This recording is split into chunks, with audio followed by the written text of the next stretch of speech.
உள்ள இருந்துகிட்டே வந்து தோல்விக்கான வேலைகளை செஞ்சாரு ஓபிஎஸ். அப்புறம் எப்படி சேர்த்துக்க முடியும்? இன்னைக்கு சேர்த்துக்கனா எப்படி சேர்த்துக்க முடியும்? கேள்வி எழுப்புறாங்கல்ல. தரணி எங்கும் தமிழ் பரப்பும் தந்தி தொலைக்காட்சிக்கு வணக்கம். நாங்க உள்ள இருந்துகிட்டே தோல்விக்கு முயற்சி பண்ணோம். பழனிசாமி என்ன வெற்றிக்கு முயற்சி பண்ணிட்டாரா, இல்ல எங்களை வெளியேற்றிட்டு வெற்றி தான் பெற்றுட்டாரா? தொடர் தோல்வியின் நாயகனாக பேர் எடுத்து விட்டார். அதாவது இதெல்லாம் இட்டுக்கட்டி ஏற்படுத்தப்படுகிற கட்டுக்கதை.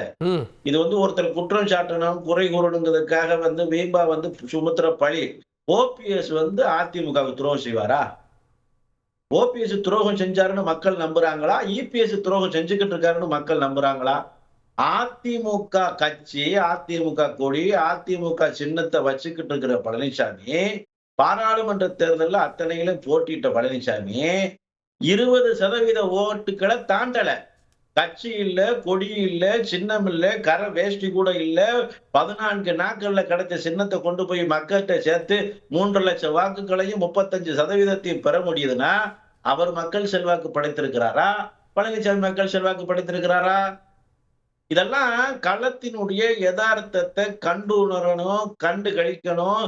களத்துல உண்மையிலேயே என்ன நடக்குன்னு கேட்கணும். அண்ணன் கேசிபி சொல்றாரு அப்படின்னா, களத்துல ஒவ்வொரு நாளும் அவர் டீம் சொல்றாங்க, எங்க டீம் சொல்றாங்க, அதிமுக ஒன்றுபடணும், ஒற்றுமைப்படணும், அதிமுக மீண்டும் ஆட்சிக்கு வரணும் அப்படின்னு சொல்றாங்கன்னா, கேசிபி அண்ணன் கட்சியை விட்டு நீக்கப்பட்டவர், அதிமுக ஒன்றிணையணும்னு சொல்றாரு, அதிமுக ஆட்சிக்கு வரணும்னு சொல்றாரு.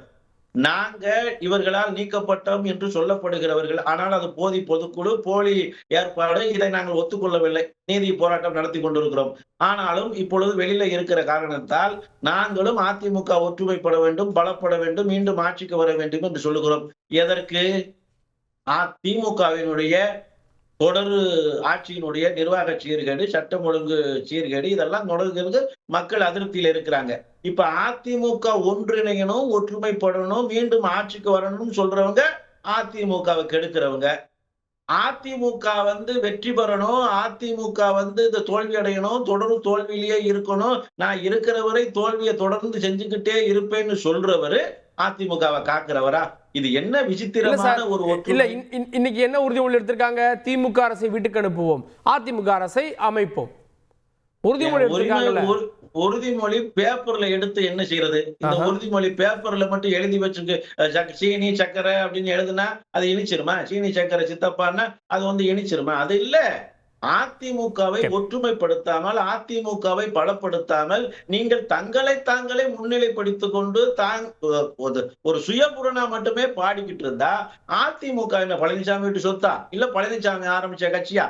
அவர் ஒரு தனி கட்சி ஆரம்பிச்சு யாரும் வர வேண்டாம் என்று சொன்னால் நாங்கள் கேட்கவே மாட்டோம். இன்னொன்று சொல்லுகிறேன், பழனிசாமியுடன் இணைவது எங்களுடைய நோக்கம் இல்ல, அதிமுகவை பலப்படுத்துவதுதான் எங்கள் நோக்கம். பழனிசாமி இல்லாத ஒரு அதிமுக இருந்தாலும் எங்களுக்கு சந்தோஷம் தான். இன்னைக்கு அதிமுக இபிஎஸ் தான் அதிமுக இன்னைக்கு இருக்கேன். இன்னைக்கு நிலவரம் அப்படி இல்ல சார் சீமானே ராஜா, அப்படி இல்ல. இடைக்கால ஏற்பாடாக தற்காலிகமாக இன்னொரு நீதிமன்றத்தில் இருந்து வரக்கூடிய தீர்ப்பின் அடிப்படையில் அதுவரை பழனிசாமி பொதுச் செயலாளராக தற்காலிகமாக இன்னைக்கு இருக்கிறத மறந்துடாதீங்க அப்படின்றாரு சார். நாங்க இபிஎஸோட சேர விரும்பல, அதிமுக வலிமையாகணும், அதுக்காக தியாகத்துக்கு தயார்ன்றாங்க பொங்கலூர் மணியன். அதாவது சார் ஒண்ணும் இல்ல, இப்ப நீங்க நீதிமன்றங்களுக்கு முதல் முறையாக போனது யாரு? கட்சியினுடைய ஒட்டுமொத்தமும் கூடி பொதுக்குழுங்கிறது என்ன? கட்சியினுடைய இதே போன்ற அமைப்பு. அந்த அமைப்பு கூடி முடிவெடுக்கிற போது அவங்க என்ன சொல்றாங்க, என்ன தீர்மானம் நிறைவேற்றாங்க என்பதை கேட்பதற்கு கூட பொறுமை இல்லை, வாய்ப்பு இல்லைன்னு சொன்னாங்க. கட்சியோட ஏன் நினைக்கிறாங்க? கட்சி அலுவலகத்தை உடைக்காவிட்டால் ஏன் நினைக்க போறாங்க? சரி, இந்த விஷயம் அம்மையார் சசிகலா அவர்களை யார் நீக்க சொன்னாங்க? இப்போ சசிகலாவை போய் தான் கட்சி போட்டு பேசுறீங்களா? எடப்பாடியா சொன்னாரா? மத்தவங்க சொன்னாங்களா? திரு ஓபிஎஸ் பிடிவாதமா இருந்து சசிகலா அம்மாவை குடும்பத்தையும் ஒதுக்கி வைக்காவிட்டால் அதிமுக இணையமாட்டேன்னு சொல்லி நிபந்தனை வச்சுதாரு சார். அப்புறம் நீங்க அன்னைக்கு அப்படி சொல்லுவீங்க, நீங்க இப்படி சொல்றீங்களா? என்ன அப்படி சொல்றீங்க, நீங்க இப்படி சொல்றீங்க, நாளைக்கு எப்படி சொல்லுவீங்க? ஐயா நாங்க நீக்க சொன்னோம். சசிகலாவினுடைய குடும்பத்தின் பிடியில் இந்த கட்சி போகக்கூடாதுன்னு சொன்னோம். நாங்க சசிகலாவை பகைச்சோம், உண்மைதான். பழனிசாமிக்கு சசிகலா பகைக்கிறதுக்கு என்னையா முகாந்திரம் இருந்துச்சு? நீங்க இன்னைக்கு பகைச்சிட்டு பழைய தூக்கி எங்க மேல போடுறீங்க? அந்த அம்மா கொடுத்த பதவியை பட்டுக்கிட்டு நாய் நரின்னு விமர்சிச்சுட்டு பழைய தூக்கி எங்க மேல போடுறீங்க? உண்ட வீட்டுக்கு ரெண்டகம் நினைச்சிட்டு கூட இருந்தே குளிய பிடிச்சிட்டு பழைய தூக்கி எங்க மேல போடுறீங்க? நாங்க சசிகலாவை நீக்க சொன்னோம். இன்னைக்கும் அந்த கருத்தில் மாற்று கருத்து இல்லை. அதிமுக ஒரு குடும்பத்தின் பிடியில் போகக்கூடாதுதான்.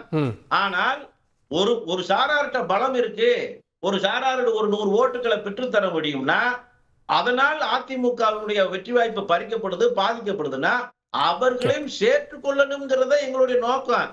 ஓபிஎஸ் சொன்னாருன்னா ஓபிஎஸ் நக்க சொன்னாருன்னா நக்கிடுவீங்களா?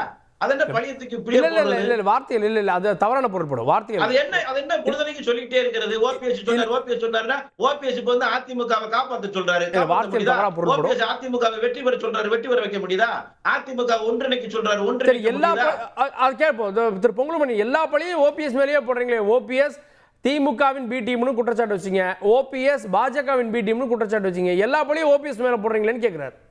சார், சசிகலா அம்மையார் தான் சொன்னாங்க. அதாவது திமுகவோடு நெருக்கமாக இருந்து கொண்டு அன்னைக்கு 11 எம்எல்ஏக்களை வைத்து இந்த ஆட்சியை கவிழ்ப்பதற்கு எதிர்த்து ஓட்டு போட்டு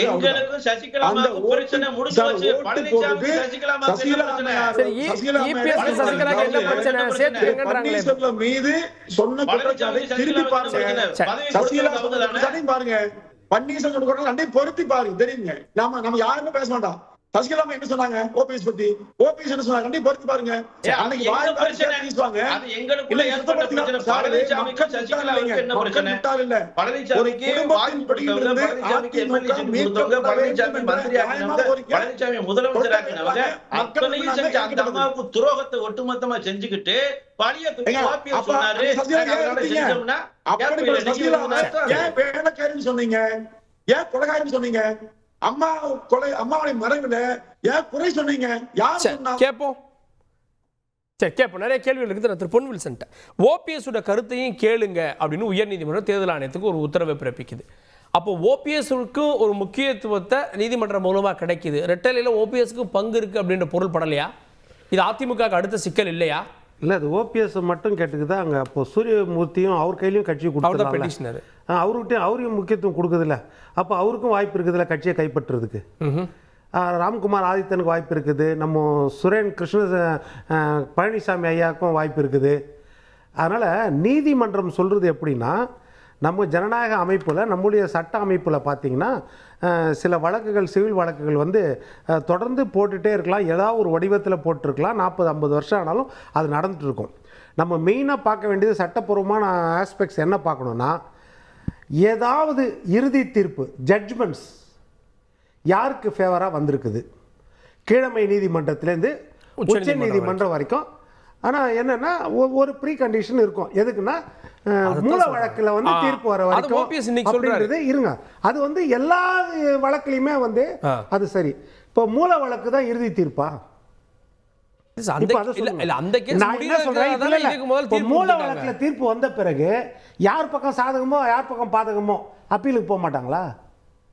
அப்ப எதுதான் இறுதி தீர்ப்பு? இறுதி தீர்ப்புன்றது கிடையாது.